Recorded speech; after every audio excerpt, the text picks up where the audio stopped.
Your Excellency Governor Okpobolo, I don't want to believe that it's inferiority complex that makes you to run to Kano State. But however, I wish to remind you something. Your people in Edo State have been crying for what they are going through in the hands of these herdsmen. They have been coming out online calling on government to come to their aids. But none of you pay attention to what your people are suffering. Because Nigeria's leaders, you are always a reactive leaders, not proactive leaders.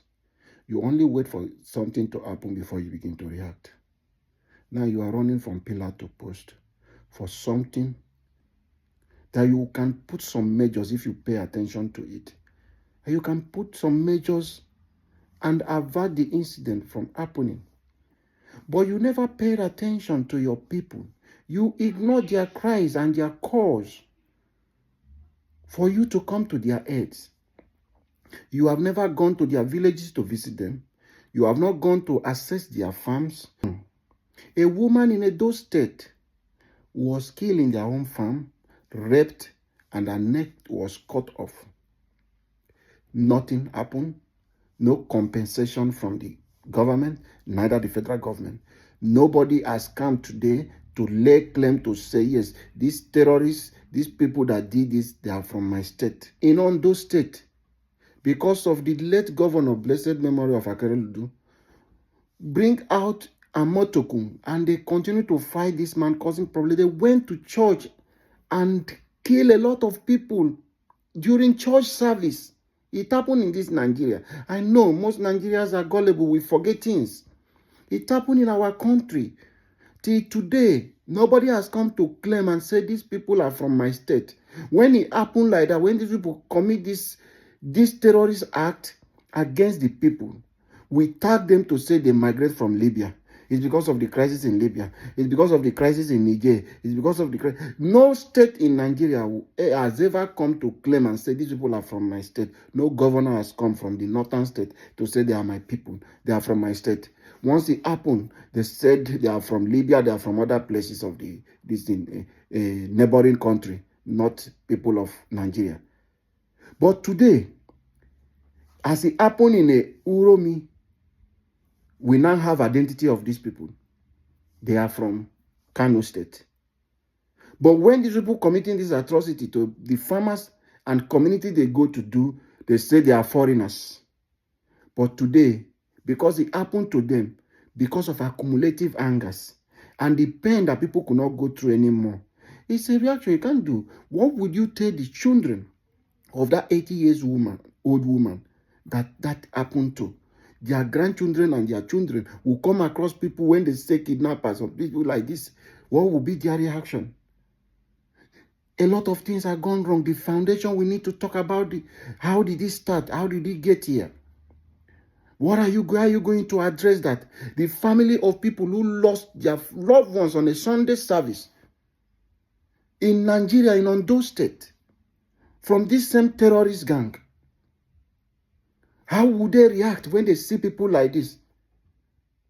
So it's a problem.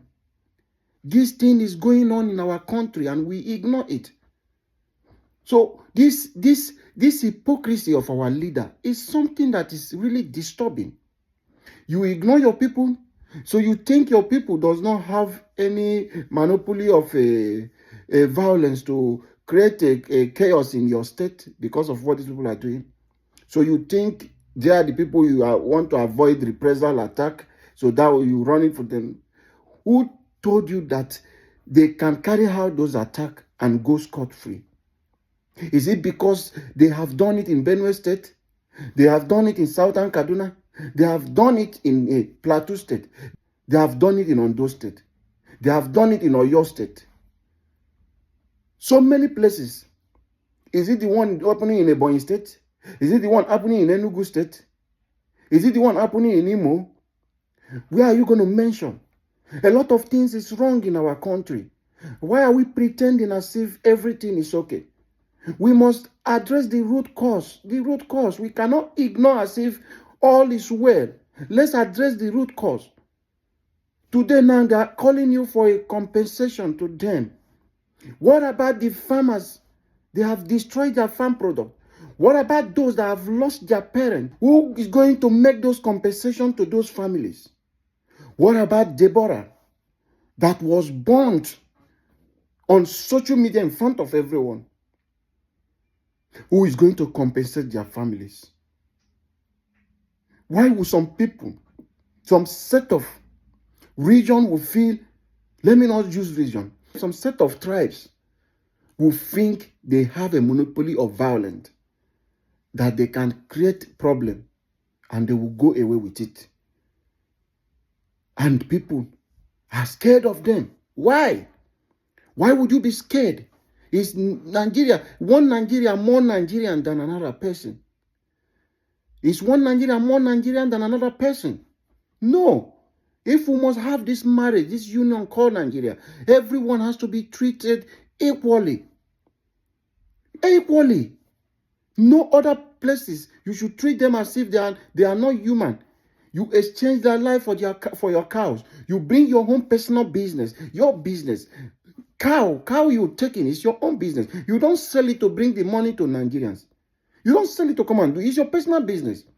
We buy these things from you and pay you money from it. The same way we buy the farm produce from the farmers and pay them money. Why are you destroying some other person's business? You don't even end up destroying their business. You destroy the business. You kill them on top of it. People want to say no. Some people will come to challenge you. Why are you destroying their farm? You will cut off their head and do a lot of atrocity on them. Why is this thing happening in Nigeria? Why can't we put a stop and call something that is wrong?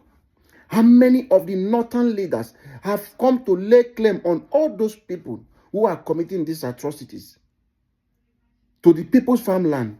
How many state governors in North have come to say, these people are my people. Sorry for what happened. Okay, we are going to compensate you for what happened in your farmland. Sorry for the loss of your people. We have come. How many of them have traveled to the south to come and speak, to come and see this?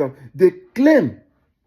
They will come and give you one reason that they killed their cow, that something happened to their cow. That was why they carry out a reprisal attack. That is always their response.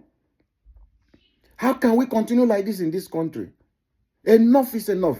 We must treat everyone equally. No one is more important than anyone. Please, sir, Your Excellency, Governor Bobolo, please go back to Edo State and visit every local government that is suffering from the hands of these herdsmen, and see how you can address the farmers, address the community, and my people that have lost their farms, land. See how you can support them. Do also compensate the people also.